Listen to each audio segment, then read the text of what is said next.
देश में कोरोना संक्रमितों की संख्या बढ़कर हुई 17,265 के पार। अब तक 543 लोगों की हुई मौत। G20 देशों के साथ मिलकर वैक्सीन बनाने पर काम करेगा भारत।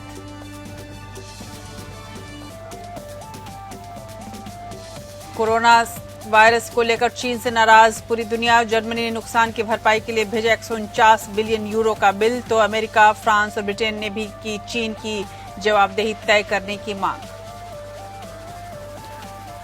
एफडीआई को लेकर भारत पर तिलमिलाया चीन, बताया WTO के नियमों का उल्लंघन। मोदी सरकार ने किया था नियमों में बदलाव। प्रत्यक्ष विदेशी निवेश के लिए चीनी कंपनियों को लेनी होगी सरकार से इजाजत। पालघर मॉब लिंचिंग मामले पर महाराष्ट्र के सीएम उद्धव ठाकरे का बयान, घटना हिंदू मुस्लिम मामला नहीं है, अफवाह फैलाने वालों पर होगी कार्रवाई। अब तक 100 से ज्यादा लोगों की हुई गिरफ्तारी।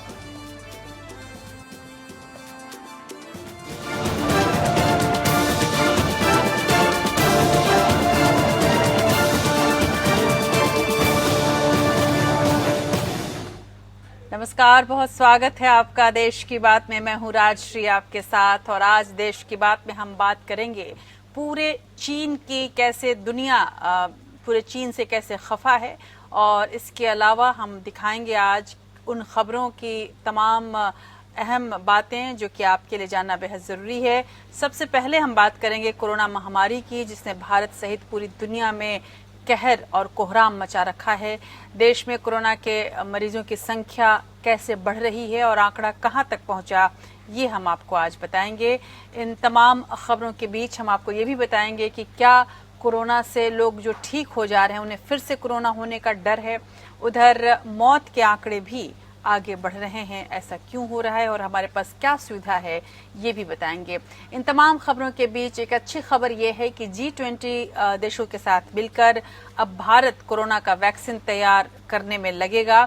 कोरोना को लेकर देश में लॉकडाउन है, अर्थव्यवस्था पर कोरोना ने काफी चोट की है, इसमें कोई शक नहीं। बेरोजगारों की फौज खड़ी होती जा रही है और एक अनुमान के अनुसार पूरे विश्व में 12 करोड़ से अधिक लोग बेरोजगार हो सकते हैं। भारत में भी ये संख्या काफी तेजी से बढ़ सकती है और आने वाले दिन बहुत कठिन है। केंद्र पर चौतरफा दबाव इसीलिए पड़ता जा रहा है। ऐसे में सरकार लगातार कौन से कदम उठा रही है, ये भी आपके सामने रखेंगे, और लोगों को राहत देने का काम जो आज से शुरू हुआ है वो राहत कैसी है और उसमें कितनी सफलता मिली है, क्या क्या काम अब हो सकता है, क्या क्या काम अभी भी नहीं हो सकता है, ये भी हम आपको बताएंगे। स्थिति की गंभीरता कम होने का नाम नहीं ले रही है, इसलिए 20 अप्रैल से मिलने वाली छूट कुछ राज्यों ने लागू नहीं किया है। राज्यों ने कोरोना से लेकर केंद्र सरकार के दिशा निर्देशों के तहत छूट देनी जहां शुरू की है, वहीं पर कुछ ऐसे राज्य भी हैं जिन्होंने अपने अपने राज्यों की स्थिति को देखते हुए इस छूट को नकारा है।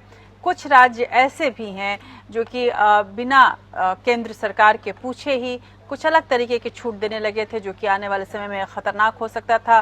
केरल भी इसमें से एक है, इसलिए केरल पर केंद्र सरकार ने अपनी नजरें टेढ़ी की है। केरल ने वो छूट वापस ले ली है। कौन सी ये छूट थी, सशर्त छूट, ये भी हम आपको बताएंगे। लेकिन इन तमाम छूट के बीच केंद्र जो है वो तमाम स्थितियों पर अपनी नजर रखेगा और लगाम भी लगाए रखेगा। तो हम आपको ये सारी खबरें आपके सामने होंगी, और इन खबरों के बीच हम आपको ये भी बताएंगे कि अर्थव्यवस्था को धार देने के मकसद से लॉकडाउन 2 में जो व्यवस्था की गई है वो आखिर कहां तक सफल हो पाएगी, ये भी जानना बेहद दिलचस्प होगा आपके लिए, हम आपको बताएंगे। उधर पालघर में जो मॉब लिंचिंग हुई है, जिसको अलग अलग चश्मे से देखा जा रहा है, उद्धव ठाकरे की सरकार ने इस पर क्या सफाई दी है और वाकई सच्चाई क्या है, ये आपके सामने होगा। गृह मंत्रालय ने केरल से जो रिपोर्ट मांगी है और उसके लिए केरल सरकार ने क्या जवाब दिया है, ये भी आपको हम दिखाएंगे। उधर टेस्टिंग किट्स को लेकर पश्चिम बंगाल ने जो सवाल उठाए हैं, ये भी आपको हम बताएंगे। इन तमाम खबरों के बीच एक और बड़ी खबर है जो कि अंतर्राष्ट्रीय खबर भी है और भारत से भी सीधे तौर पर जुड़ रही है। वो खबर है चीन की। चीन एक तरफ एफडीआई को लेकर भारत से लड़ने के मूड में आ रहा है, भिड़ने के मूड में आ रहा है, वहीं पर पूरा विश्व इस वक्त चीन के खिलाफ खड़ा हो गया है।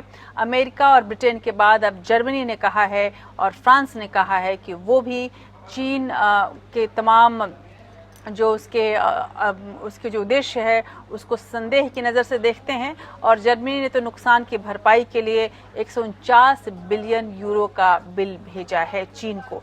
किस लिए भेजा गया है और क्या वाकई कानून की नज़र में चीन की कोई गलती है? और इसके पहले आपको हमने बताया था कि अमेरिका ने 30 ट्रिलियन का दावा ठोका था चीन के ऊपर। किस आधार पर यह दावा किया गया था, ये भी हम आपको आज देश की बात में बताएंगे। इन तमाम खबरों के बीच हम आपको दिखाएंगे कि कोरोना संकट के बीच वो कौन से राज्य हैं जो तरह तरह के काम कर रहे हैं, तरह तरह के व्यवस्था कर रहे हैं ताकि वहाँ के लोगों को कोई दिक्कत न हो।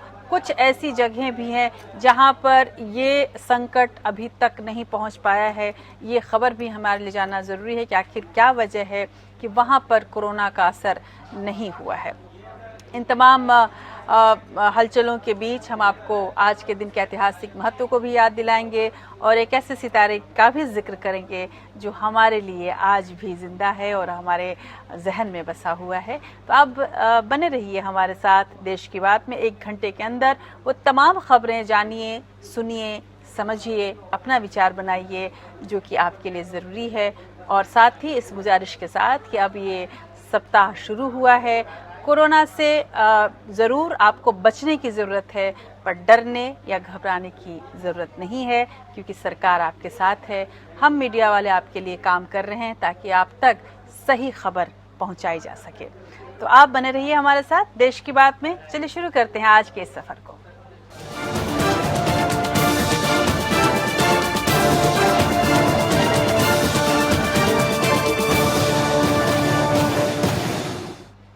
देश में कोरोना संक्रमितों की संख्या बढ़ती जा रही है। अब ये 17,265 के पार हो गई है।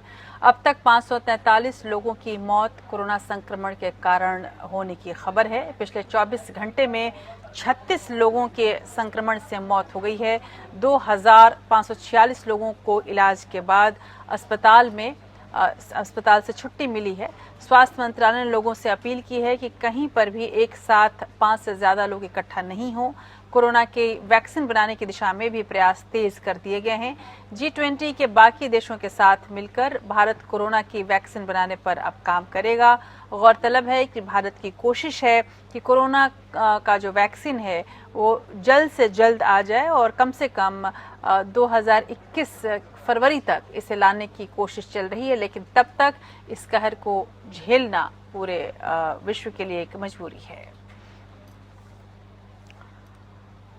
लेकिन कुल मिलाकर हम ये देखें तो कोरोना से मरने वालों की जो संख्या है वो यदि पूरे विश्व भर के पूरे आंकड़े को आप जोड़ लें तो वो 2% से भी कम है, यानी कि मृत्यु दर कोरोना से 2% से भी कम है।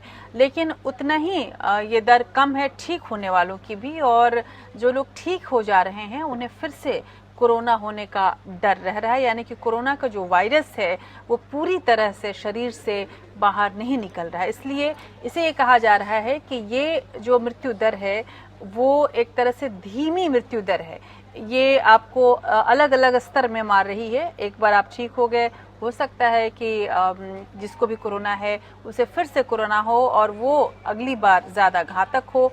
ऐसे में वैक्सीन ही एक उपाय है और ये पूरा विश्व समझ चुका है। भारत इसमें सबसे अग्रणी भूमिका निभा रहा है। भारत की कुछ खास वैक्सीन की कंपनियां इसमें पहले से ही लगी हुई हैं। अब उनकी टेस्टिंग शुरू करने का वक्त आ चुका है। G20 देशों के साथ मिलकर भारत इस पूरी प्रक्रिया को और तेज करना चाह रहा है।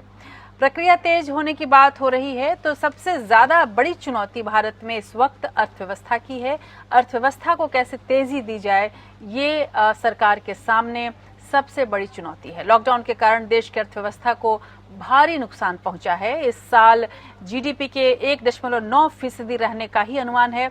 जताया जा रहा है कि बेरोजगारी में भी इजाफा होगी और थोड़ी मोड़ी नहीं बल्कि बहुत लंबी उछाल मिल सकती है बेरोजगारी दर में। ऐसे में केंद्र सरकार के ऊपर आप समझ सकते हैं कि कितना दबाव है। एक तो उसे कोरोना संकट से निपटने के सारे उपाय करने हैं, वहीं लॉकडाउन से बर्बाद हो रही अर्थव्यवस्था को संभालने के कदम भी उठाने हैं। ऐसे में इन दोनों के बीच सामंजस्य स्थापित करने के लिए सरकार ने लॉकडाउन के दूसरे चरण में कुछ आर्थिक गतिविधियों को इजाजत दी है, लेकिन ये इजाजत सशर्त मिली है। वहीं 20 अप्रैल से लॉकडाउन में कुछ ढील देने का फैसला इसी कड़ी का एक हिस्सा माना गया। लॉकडाउन में सशर्त मिली ढील के लिए केंद्र सरकार द्वारा जारी गाइडलाइंस का पालन करना बहुत जरूरी होगा। हम आपको दिखा रहे हैं कि कौन से ऐसे क्षेत्र हैं जहां पर कुछ ढील मिली है, कुछ राहत मिली है, लेकिन इसके लिए भी कुछ खास नियम है, कुछ खास निर्देश हैं। वो कौन से निर्देश हैं और इस ढील से आज जबकि ये थोड़ी राहत मिली है, कितना फायदा हो सकता है, अर्थव्यवस्था को कितनी मदद मिल सकती है।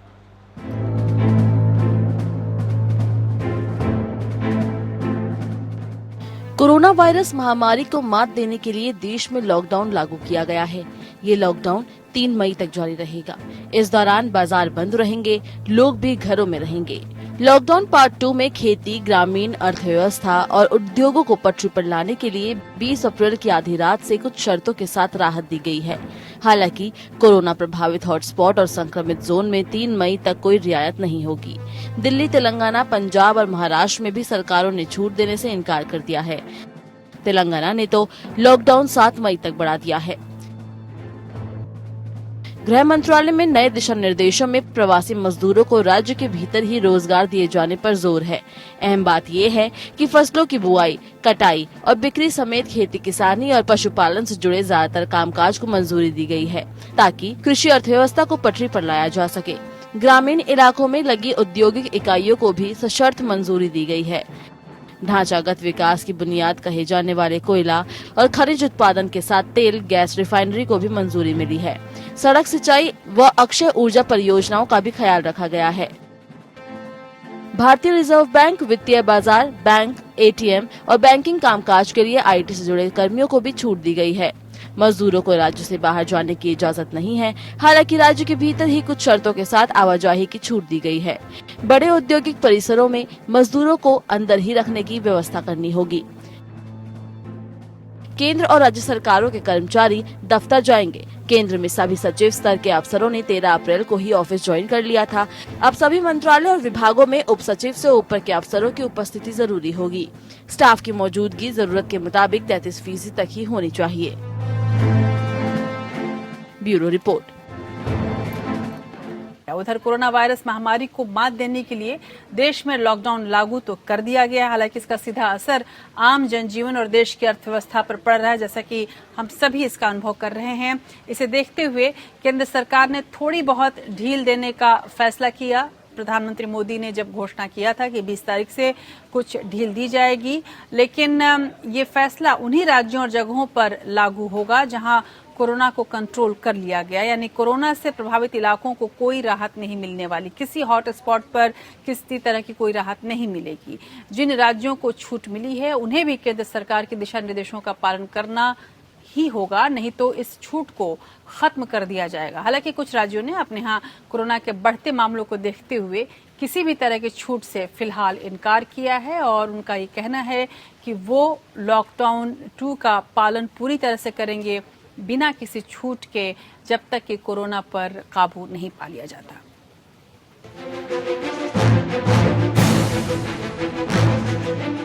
दिल्ली में केजरीवाल सरकार ने लॉकडाउन में किसी तरह की छूट न देने का निर्णय किया है।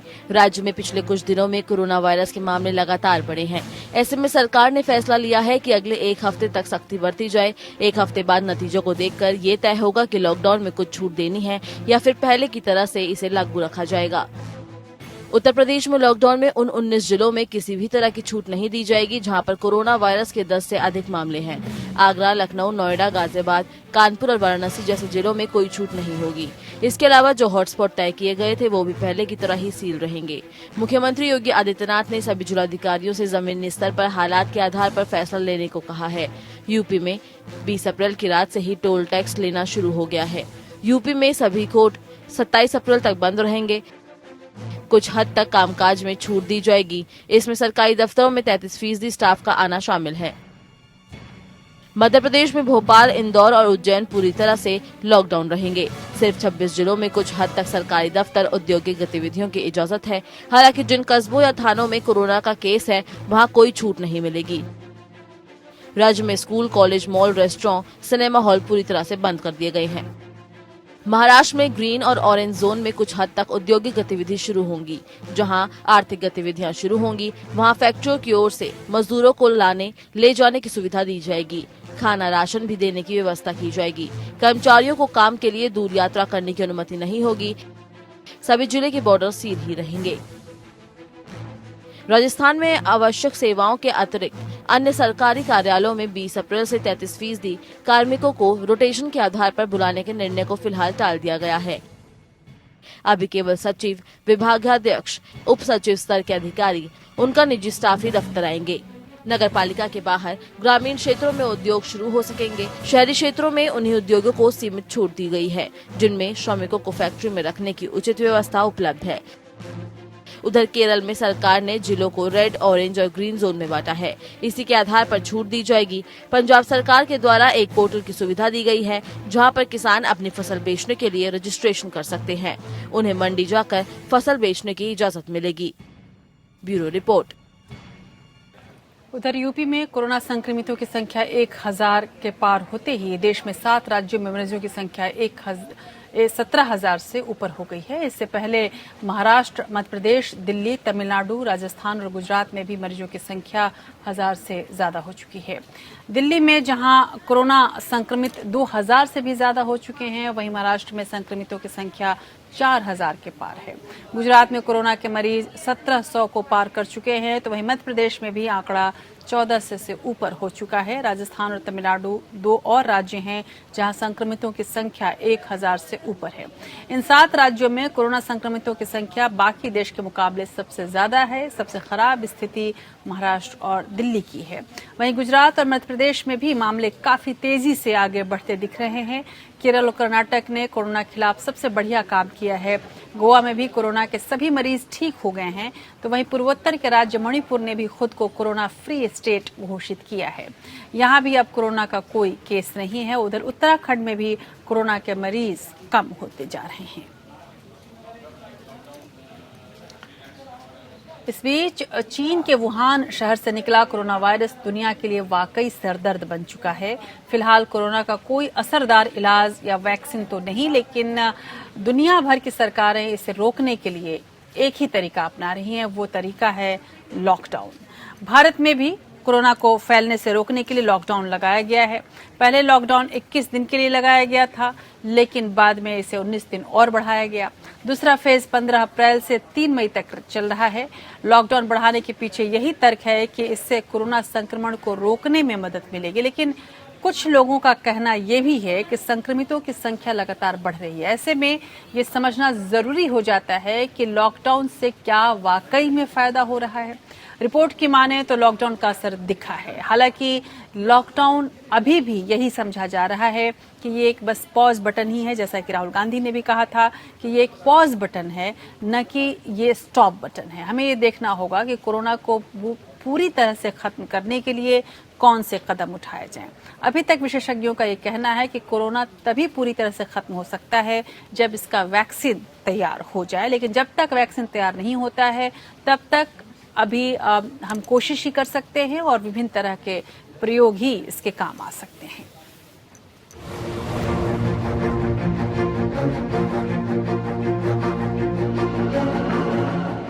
देश में लॉकडाउन उस समय लगाया गया जब कोरोना संक्रमित मरीजों की संख्या अचानक बढ़ने लगी। कोरोना का पहला मामला 30 जनवरी को आया, उसके बाद 2 फरवरी तक 3 मामले मिले, लेकिन फिर पूरे महीने भर कोई नया मामला नहीं आया। ये तीनों मरीज भी ठीक हो चुके थे, लेकिन 2 मार्च से देश में कोरोना के मामले अचानक बढ़ने लगे। इसे देखते हुए पीएम मोदी ने 22 मार्च को जनता कर्फ्यू की अपील की और फिर 25 मार्च से देश भर में लॉकडाउन लागू कर दिया।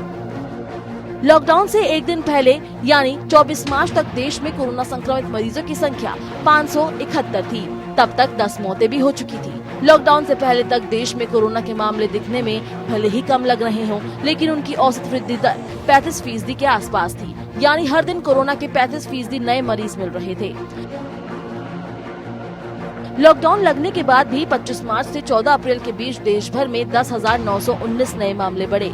यानी 14 अप्रैल तक देश में कोरोना के जितने मामले आए उनमें से 95% मामले लॉकडाउन में आए। हालांकि राहत की बात ये रही कि लॉकडाउन के दौरान कोरोना के नए मामलों की एवरेज ग्रोथ रेट में कमी आई। लॉकडाउन से पहले कोरोना की औसत वृद्धि दर 35% थी, जो लॉकडाउन में घटकर 15% रह गई। इसे इस तरह समझा जा सकता है कि लॉकडाउन से पहले अगर किसी दिन कोरोना के 100 मरीज थे तो अगले दिन उसकी संख्या 135 हो गई। लेकिन लॉकडाउन में ग्रोथ रेट 15% रही, यानी लॉकडाउन से पहले जहां संक्रमितों की संख्या 100 से 135 हो रही थी, तो लॉकडाउन के बाद ये 100 से 115 ही बढ़ी। लॉकडाउन के पहले फेज में राहत की एक और बात रही कि इस दौरान कोरोना के संक्रमण से ठीक होने वाले मरीजों की संख्या भी बढ़ी।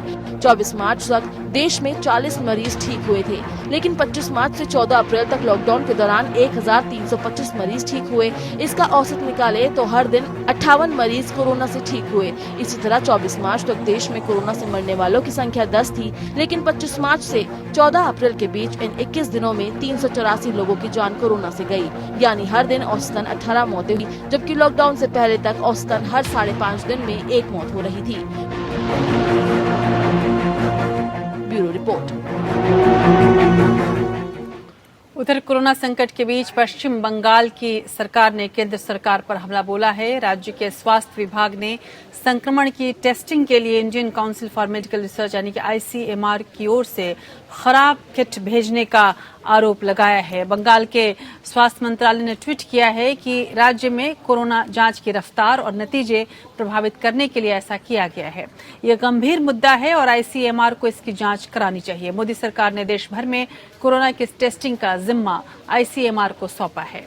केंद्रीय स्वास्थ्य मंत्रालय के आंकड़ों के मुताबिक बंगाल में अब तक कोरोना संक्रमण के 310 मामले सामने आए हैं। इनमें से 12 लोगों की मौत की खबर है। संक्रमण के मामले पिछले 3 दिन से लगातार वहां बढ़ते जा रहे हैं।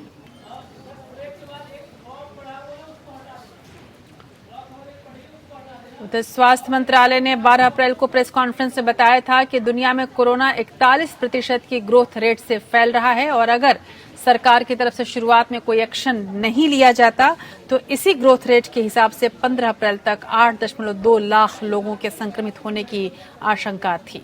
लेकिन देश में लॉकडाउन उस समय लगाया गया जब कोरोना संक्रमित मरीजों की संख्या अचानक बढ़ने लगी थी और इसका फायदा अब देखने को मिल रहा है। वैसे देश के कुल 736 जिलों में से 411 जिलों में कोरोना के मामले सामने आ चुके हैं। रविवार तक 325 जिलों में कोरोना का कोई मामला नहीं मिला था। कोरोना के 46% मामले सिर्फ 18 जिलों में हैं। ऐसे में सरकार के लिए कोरोना के खिलाफ लड़ाई में इन जिलों पर फोकस करने से इस पर काबू करने में, इस पर लगाम लगाने में आसानी हो सकती है।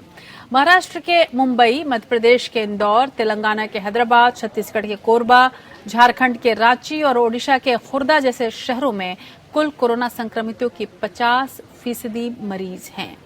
उधर कोरोना के कारण जारी लॉकडाउन क्या 3 मई को खत्म हो जाएगा और 4 मई से हवाई सेवाएं शुरू हो जाएंगी, ये सवाल आपके मन में भी आ रहा होगा। लेकिन अभी तक ऊहापोह की स्थिति बनी हुई है।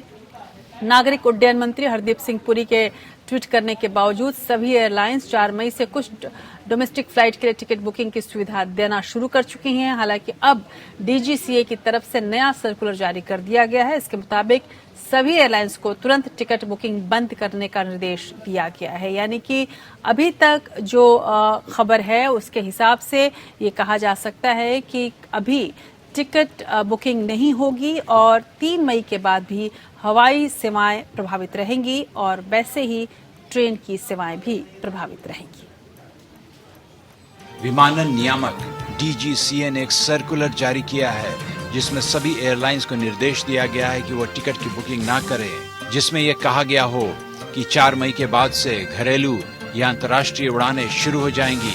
अभी तक एयर इंडिया ने 4 मई से घरेलू और 1 जून से अंतर्राष्ट्रीय उड़ानों के लिए टिकट बुकिंग सेवा शुरू की थी, लेकिन उड्डयन मंत्री के निर्देश के बाद उसने भी टिकट बुकिंग रोक दी। मंत्रालय ने कहा है कि टिकट बुकिंग के लिए एयरलाइंस सरकार के फैसले का इंतजार करें।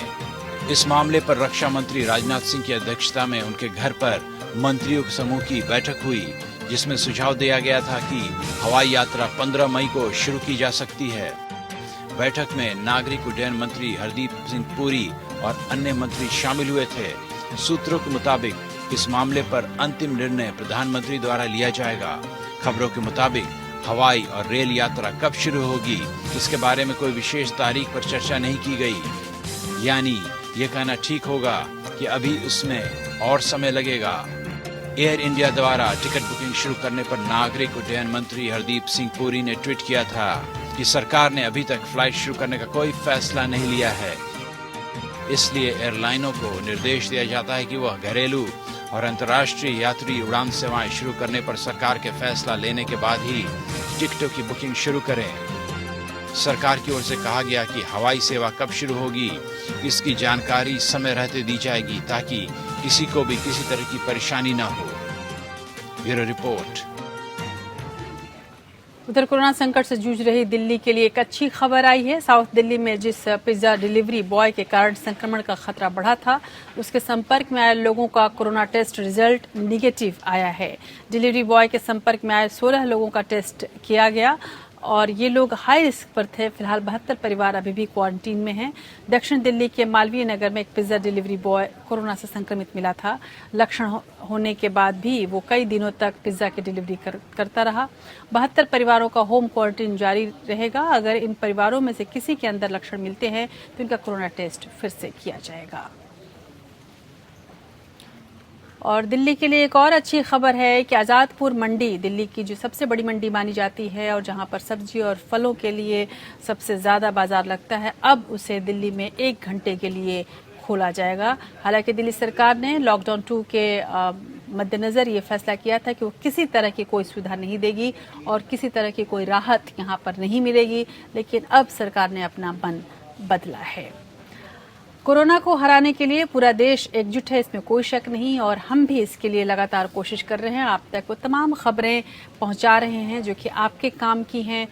कोरोना से डरने की जरूरत नहीं है, ये हम आपको बार बार बता रहे हैं क्योंकि कोरोना सबसे ज़्यादा आपके मन को तोड़ता है और ऐसे में आप अगर अपना मनोबल तोड़ डालेंगे तो ये ज़्यादा हावी हो सकता है।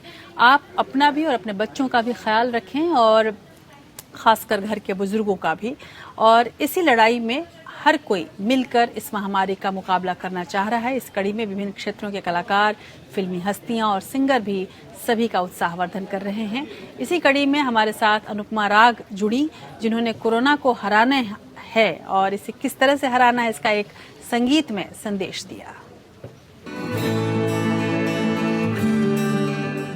हेलो एवरीवन, मैं हूँ सिंगर कंपोजर अनुपमा राग। आप सब कैसे हैं? लॉकडाउन का सेकेंड फेज स्टार्ट हो चुका है और मेरे ख्याल से हम सभी का पेशेंस थोड़ा थोड़ा जवाब दे रहा है।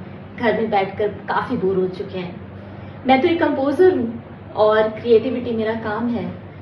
नए गाने बना रही हूँ, कंपोज कर रही हूँ। इसी तरह आप सब में भी कोई ना कोई टैलेंट, कोई ना कोई कला छुपी हुई है जो बचपन में तो आपके बहुत करीब थी, लेकिन धीरे धीरे जिंदगी की दौड़ में कहीं पीछे छूट गई। तो इस खाली वक्त में जब हम सभी अपने अपने घरों में हैं, क्यों ना उस कला को बाहर लाएं, उस पर थोड़ा वर्क करें और उसे रिवाइव करें। बस ये एक छोटा सा मैसेज आपको देना चाहती थी। खतरा अभी कम नहीं हुआ है, खतरा अभी बढ़ रहा है, इसलिए हम सभी को अभी आगे भी घर में रहना पड़ सकता है। तो इसीलिए stay home, stay safe. Maharashtra के पालघर में जो मॉब लिंचिंग की घटना हुई, उसके बाद उद्धव सरकार निशाने पर है। मुख्यमंत्री उद्धव ठाकरे ने कहा कि उनकी सरकार किसी भी दोषी को नहीं छोड़ेगी। लोग इस मसले को भड़काने की कोशिश न करें। उद्धव ने कहा कि अफवाह फैलाने वालों पर सख्त कार्रवाई की जाएगी। पालघर जिले में जूना अखाड़े के 2 साधुओं समेत 3 लोगों की पीट कर हत्या के मामले में 110 लोगों को गिरफ्तार किया गया है। गिरफ्तार सभी लोगों के खिलाफ गंभीर धाराओं में केस दर्ज किया गया है। इधर इस मामले में महाराष्ट्र की राजनीति भी गरमाई हुई है। यूपी के सीएम योगी आदित्यनाथ ने जहां दोषियों के खिलाफ कड़ी कार्रवाई की मांग की, तो वही कार्रवाई न होने पर अखिल भारतीय अखाड़ा परिषद ने भी महाराष्ट्र कूच करने की चेतावनी दी है। इस पूरे मामले में महाराष्ट्र सरकार ने जांच के आदेश दे दिए हैं। उद्धव ठाकरे ने इस बीच कहा है कि ये पूरा मसला हिंदू और अल्पसंख्यकों का नहीं है, ऐसे में इसे इस तरह का रंग देना उचित नहीं होगा।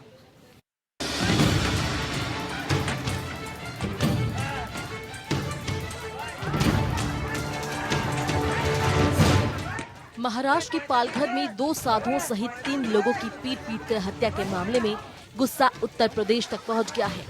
मुख्यमंत्री योगी आदित्यनाथ ने महाराष्ट्र के सीएम उद्धव ठाकरे से फोन पर बात की और दोषियों के खिलाफ कड़ी कार्रवाई की मांग की। 17 अप्रैल को महाराष्ट्र के पालघर में अफवाह के चलते भीड़ ने 3 लोगों को पीट कर मौत के घाट उतार दिया था। भीड़ को पीड़ितों पर चोर होने का शक था।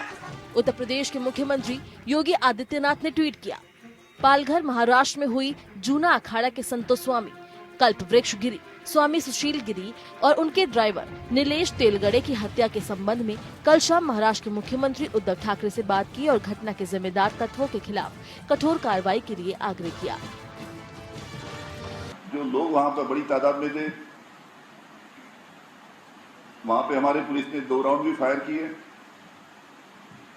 लेकिन जो अफवाह फैल गई थी उसके कारण जो रोष लोगों में था, उसके कारण काफी बड़ी भीड़ वहां पे इकट्ठा हुई थी। स्पेशल आईजी के जरिए से वहां पे इंक्वायरी करने के आदेश दिए हैं। उसी प्रकार ये पूरी केस जो है ये सीआईडी को दे दिया गया है और करीबन 101 लोगों को आज की तारीख में अरेस्ट किया है। और इसमें सबसे शर्मनाक बात यह है कि पुलिस के सामने इस प्रकार से भीड़ लोगों को मारती है, पुलिस के हाथ से छीनकर मारती है। कहीं ना कहीं महाराष्ट्र में कानून व्यवस्था लचर हो गई है, कानून व्यवस्था दिखाई नहीं पड़ती। जिस प्रकार से पुलिस ने इसमें रोल किया है, क्या पुलिस पर कोई दबाव है? और इसलिए मुझे लगता है कि इसकी हाई लेवल इंक्वायरी करते हुए कड़ी से कड़ी कार्रवाई की जाए, ऐसी हमारी मांग है। मुख्यमंत्री योगी आदित्यनाथ ने आगे कहा कि महाराष्ट्र के मुख्यमंत्री ने दोषियों पर कठोर कार्रवाई का भरोसा दिया है। पालघर के गड़चिन चले गांव में 2 साधुओं की पीट कर निर्मम हत्या कर दी गई। ये पूरी घटना वहां मौजूद कुछ पुलिसकर्मियों के सामने हुई थी। रोके जाने पर भीड़ ने पुलिस पर भी हमला कर दिया। संत समाज ने भी इस जघन्य घटना की निंदा की है। अखिल भारतीय अखाड़ा परिषद ने भी इस घटना पर गुस्सा जाहिर करते हुए कहा कि महाराष्ट्र में रावण राज चल रहा है। अगर जिम्मेदार लोगों पर एक्शन नहीं होता है तो लॉकडाउन के बाद नागा साधुओं की फौज महाराष्ट्र कूच करेगी। पालघर में जिस तरीके से पिछले दिनों 2 साधु और उनके ड्राइवर की मॉब लिंचिंग की गई है, वो अपने आप में एक बहुत ही दर्दनाक घटना है। वो कहीं ना कहीं हमारे रूह को कपा देने वाली घटना है और इस घटना के लिए जो भी लोग जवाबदार हैं उनके खिलाफ सख्त कार्रवाई होनी चाहिए। महाराष्ट्र सरकार ने घोषणा की है कि उस भीड़ में जो शामिल 100 लोग थे, उन 100 लोगों के खिलाफ या 101 लोगों के खिलाफ एक मुकदमा दर्ज किया गया है। लेकिन निश्चित तौर पर यह हत्या का मामला है, यह एक नरसंहार है, यह एक जघन्य हत्याकांड है। और ऐसे हत्याकांड करने वाले, जो मॉब लिंचिंग में शामिल, जो भीड़ में जो खतरनाक लोग होते हैं, ऐसे लोगों को कतई नहीं बख्शा जाना चाहिए। मेरी मांग है कि इनके खिलाफ एक फास्ट ट्रैक कोर्ट में मुकदमा चला करके इनको सिर्फ और सिर्फ फांसी की सजा दी जानी चाहिए। 16 अप्रैल की रात तीनों मृतक अंतिम संस्कार में शामिल होने कांदिवली से सूरत जा रहे थे। उन्होंने एक वैन किराए पर ली थी। खबरों के मुताबिक चोर और डकैतों की अफवाह के चलते इलाके में पहले भी ऐसी घटनाएं हो चुकी है। Bureau report.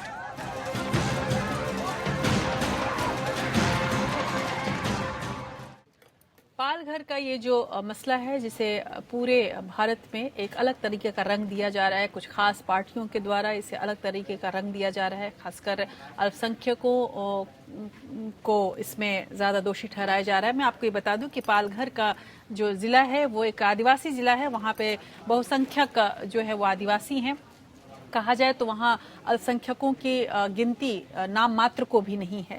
ऐसे में ये आदिवासी अपने ट्रेडिशन को, अपने परंपरा को, अपने संस्कार को बड़े बचा कर रखते हैं। आपको याद होगा वो तस्वीरें भी, जब आपने देखा होगा कि लाल झंडे लेकर, और हाल ही में महाराष्ट्र में एक लंबी साइलेंट यानी कि मूक यात्रा की गई थी सरकार के खिलाफ, किसानों ने की थी और वो पूरी यात्रा पालघर तक आई थी। उसमें आदिवासियों का मसला ही सबसे ज्यादा था और आदिवासी पालघर के उसमें सबसे ज्यादा सजग और सबसे ज्यादा मुखर रूप से भाग उन्होंने लिया था।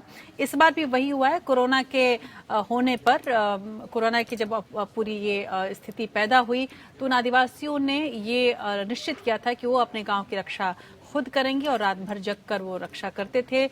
एक एक करके सभी लोग घर में रहें, पूरे नियम का पालन करें, ये भी बहुत जरूरी था। ये सब कुछ उन्होंने करवाया। ऐसे में जब ये घटना हुई है, वाकई ये निंदनीय घटना है और इस तरह की घटनाओं को बिल्कुल कोई जगह सभ्य समाज में नहीं दिया जा सकता, लेकिन इसको अलग तरह का रंग देना भी उतना ही निंदनीय हो सकता है।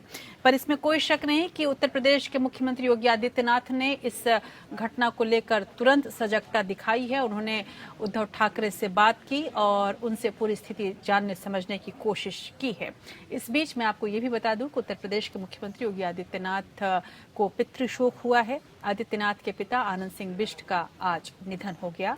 89 साल के आनंद सिंह बिष्ट का दिल्ली के एम्स में इलाज चल रहा था और कल यानी कि रविवार को योगी आदित्यनाथ आकर उन्होंने अपने पिता को देखा भी था। उनकी हालत बेहद गंभीर थी।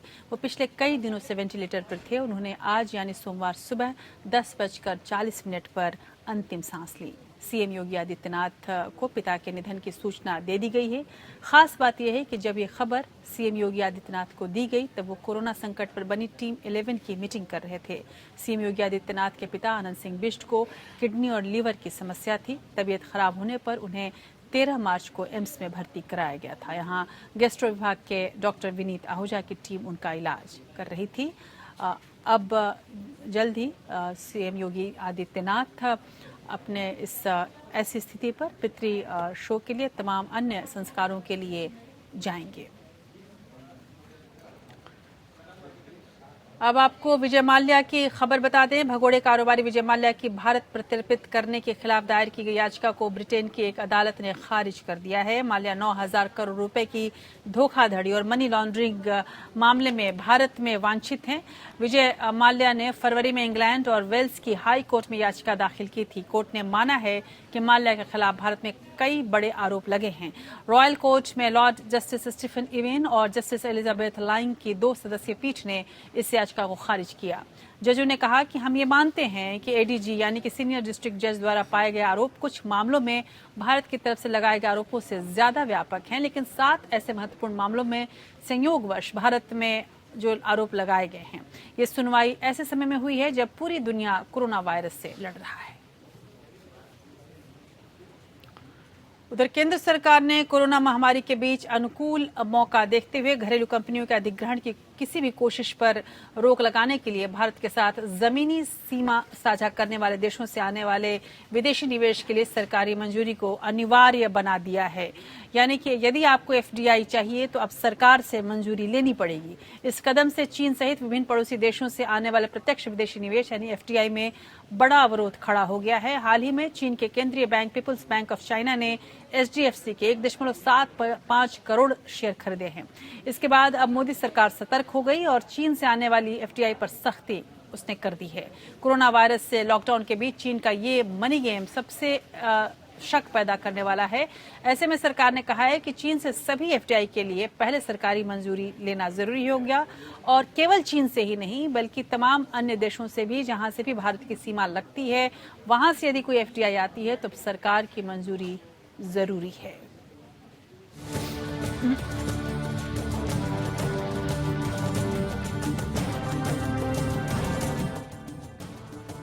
मोदी सरकार ने प्रत्यक्ष विदेश निवेश यानी कि एफडीआई के नियमों में महत्वपूर्ण बदलाव किया है। अब भारत के साथ सीमा साझा करने वाले किसी भी पड़ोसी देश में भारत में होने वाले निवेश के लिए सरकार से अनुमति लेना अनिवार्य हो गया है। नया नियम प्रत्यक्ष और परोक्ष दोनों तरह के निवेश पर लागू होगा। पहले इस तरह की पाबंदी सिर्फ पाकिस्तान और बांग्लादेश से होने वाले निवेश पर ही लगी हुई थी। कोरोना वायरस के असर के कारण अधिकतर भारतीय कंपनियों के शेयरों में काफी गिरावट आई है। ऐसे में भारतीय कंपनियों का सस्ते में अधिग्रहण हो जाने और इन कंपनियों का नियंत्रण विदेशी हाथ में चले जाने का खतरा पैदा हो गया था। खासकर चीन को इस मामले में एक खतरे के तौर पर देखा जा रहा था। चीन बांग्लादेश, पाकिस्तान, भूटान, नेपाल, म्यांमार और अफगानिस्तान की सीमा भारत की सीमा से लगती है। हाल में चीन के central bank People's Bank of China ने भारत की सबसे बड़ी हाउसिंग फाइनेंस कंपनी एचडीएफसी में 1.01% हिस्सेदारी खरीदी है। एफडीआई नियम में बदलाव के बाद अब भारत के साथ जमीनी सीमा साझा करने वाले देशों के निकाय यहाँ सिर्फ सरकार की मंजूरी के बाद ही निवेश कर सकेंगे। भारत में होने वाले किसी निवेश के लाभार्थी भी अगर इन देशों से होंगे या इन देशों के नागरिक होंगे तो ऐसे निवेश के लिए भी सरकारी मंजूरी लेने की आवश्यकता होगी। सरकार के इस निर्णय से चीन जैसे देशों से आने वाले विदेशी निवेश पर प्रभाव पड़ सकता है। मोदी सरकार ने मौजूदा हालात का फायदा उठाकर भारतीय कंपनियों को खरीदने की कोशिशों को रोकने के लिए एफडीआई नीति की समीक्षा की। आंकड़ों के मुताबिक दिसंबर 2019 से अप्रैल 2000 के दौरान भारत को चीन से 14,846 करोड़ रुपए की एफडीआई मिली। इस अवधि में बांग्लादेश से 48 लाख रुपए, नेपाल से 18 करोड़ रुपए, 78 करोड़ रुपए और अफगानिस्तान से 16.42 करोड़ रुपए का निवेश आया। पिछले कारोबारी साल में अप्रैल से दिसंबर तक की अवधि में भारत में कुल 36.77 अरब डॉलर का एफडीआई आया, जो इससे पहले साल की समान अवधि के मुकाबले 10% ज्यादा है। एफडीआई का मतलब है फॉरेन डायरेक्ट इन्वेस्टमेंट या प्रत्यक्ष विदेश की कोई कंपनी अगर भारत की किसी कंपनी में सीधे पैसा लगाए तो उसे एफडीआई कहते हैं। Bureau report. उधर भारत सरकार ने चीन से आने वाले एफडीआई पर सरकारी मंजूरी लेने का नियम क्या बनाया। चीन अब तिलमिला उठा है। यूं लग रहा है कि मानो भारत ने चीन से आने वाले निवेश पर ही रोक लगा दी हो। चीन ने कहा है कि भारत ऐसा करके चीन के साथ भेदभावपूर्ण रवैया अपना रहा है, जो वर्ल्ड ट्रेड ऑर्गेनाइजेशन यानी WTO के नियम के खिलाफ है।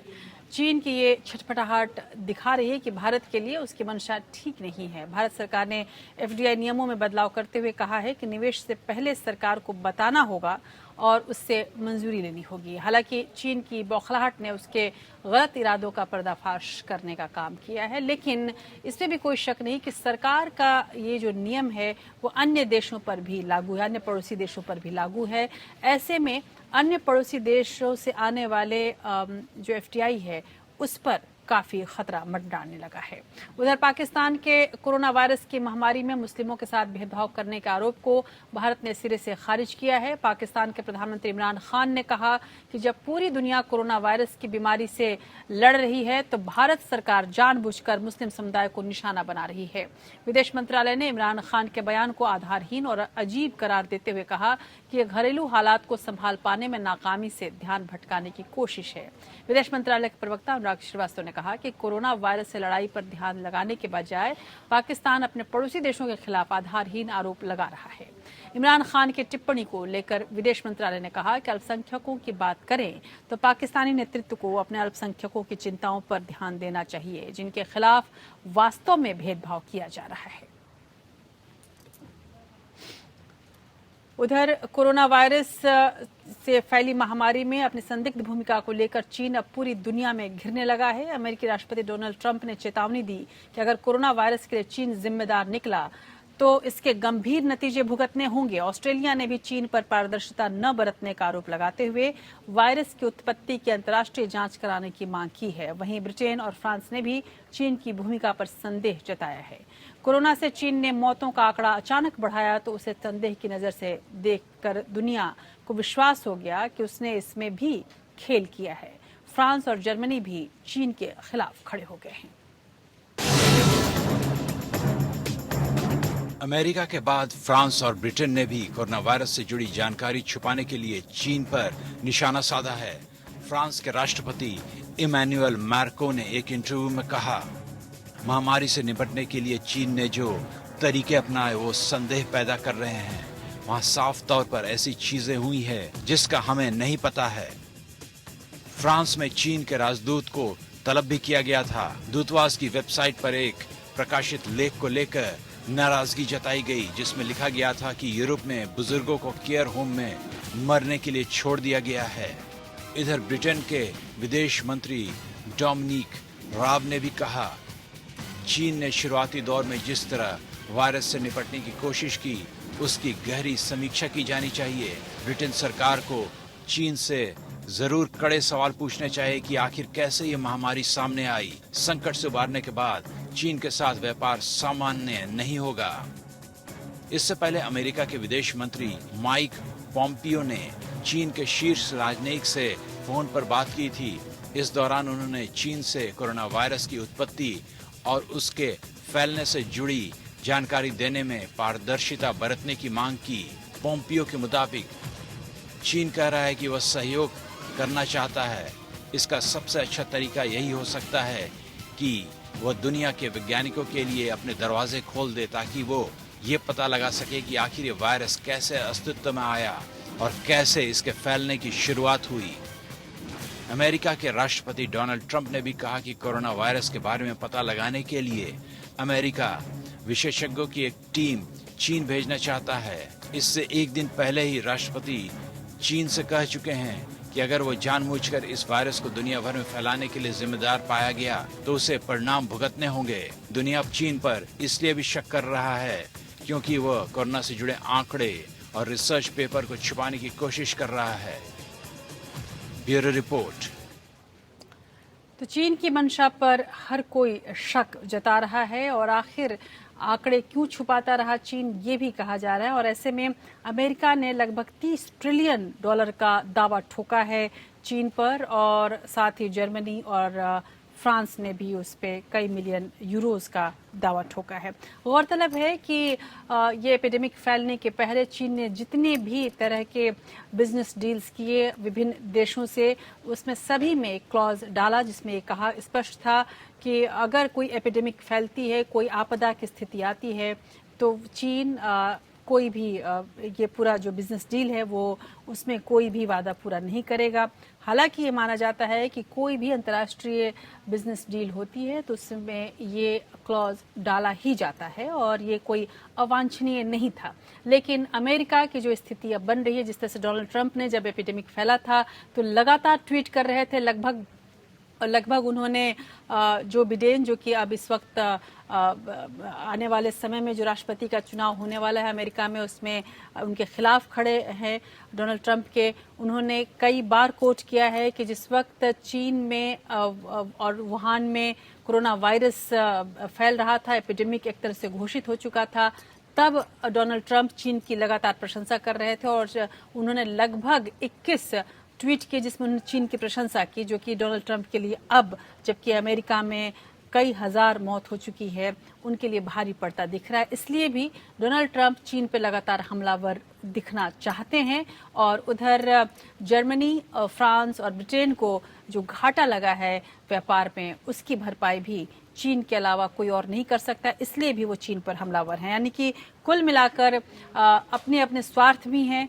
और साथ ही भविष्य की चिंता भी। लेकिन इसमें कोई शक नहीं कि चीन की जो नीयत है, जो मंशा है, वो हमेशा से संदेह के घेरे में रही है और इसी वजह से आज पूरी दुनिया परेशान है। पूरी दुनिया पर कोरोना कहर बनकर टूट चुका है। अब तक 24 लाख से अधिक लोग इससे संक्रमित हो चुके हैं। वहीं कोरोना ने 1,65,000 से ज्यादा जिंदगियां छीन ली हैं। लगभग 6,17,400 लोग ठीक तो हुए हैं, लेकिन अभी भी उन पर खतरा मंडरा रहा है। दुनिया का शायद ही कोई ऐसा देश हो जो इस महामारी से अछूता हो। जाति, धर्म, समाज और सभी सीमाओं को तोड़कर कोरोना ने हर किसी को अपना शिकार बना लिया है। चीन के बाद अब यूरोप और अमेरिका इसके हॉटस्पॉट बन चुके हैं।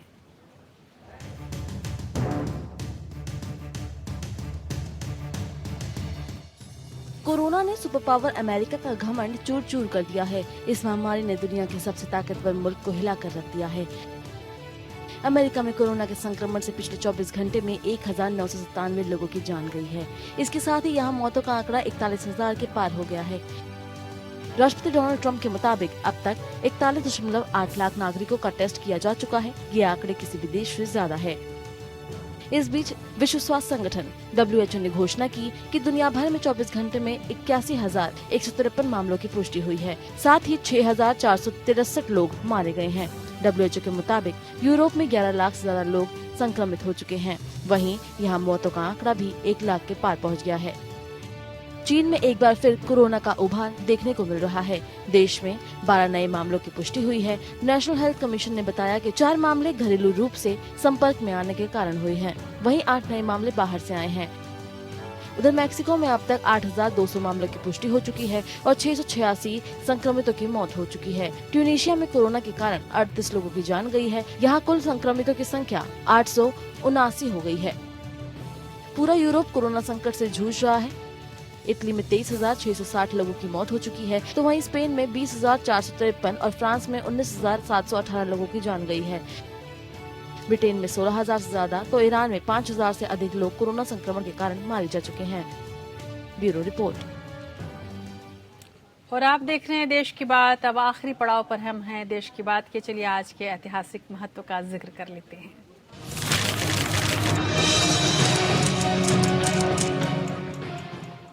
देश और दुनिया के इतिहास में 20 अप्रैल का दिन बेहद अहम है। 20 अप्रैल का दिन अंतरिक्ष के इतिहास में भी अहम माना जाता है। इसी तारीख को अपोलो 16 अभियान चंद्रमा पर पहुंचा था। अमेरिका का अपोलो 16 अभियान 6 घंटों तक संकट से जूझने के बाद चंद्रमा पर उतरा था। जॉन यंग और चार्ल्स ड्यूक की टीम चांद पर उतरने वाली इतिहास की 5वीं टीम बनी थी। और 20 अप्रैल की तारीख कई ऐतिहासिक घटनाओं के चलते इतिहास में वाकई दर्ज है। उसमें से एक है हिटलर का जन्मदिन। दुनिया को आतंकित करने वाले हिटलर का जन्म 20 अप्रैल 1889 को हुआ। उसके 50वें जन्मदिन को 1939 में जर्मनी के राष्ट्रीय दिवस के रूप में बनाया गया था। उधर साल 1953 में 20 अप्रैल के दिन कोरिया और संयुक्त राष्ट्र सेना के बीच बीमार युद्धबंदियों का आदान प्रदान हुआ था।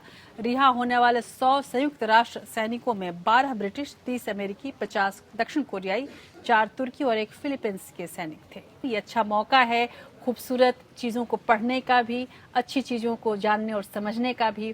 तो इस लॉकडाउन के पीरियड को आप कुछ यूं भी गुजार सकते हैं। अपने मनपसंद चीज़ों को पढ़िए, सुनिए, अच्छे शेर शायरों को, अच्छे गायकों को, अच्छे कवियों को, अच्छे कहानीकारों को भी आप पढ़ सकते हैं और अपने बच्चों को, अपने परिवार में भी इस तरह की नई परंपरा लिखने पढ़ने की डाल सकते हैं। तो ये भी एक उपाय है। तो चलिए हम उम्मीद करेंगे कि आने वाले दिनों में आपके दिन बहुत अच्छे गुजरेंगे, आप स्वस्थ रहेंगे, प्रसन्न रहेंगे और तमाम दिशा निर्देशों का पालन करेंगे।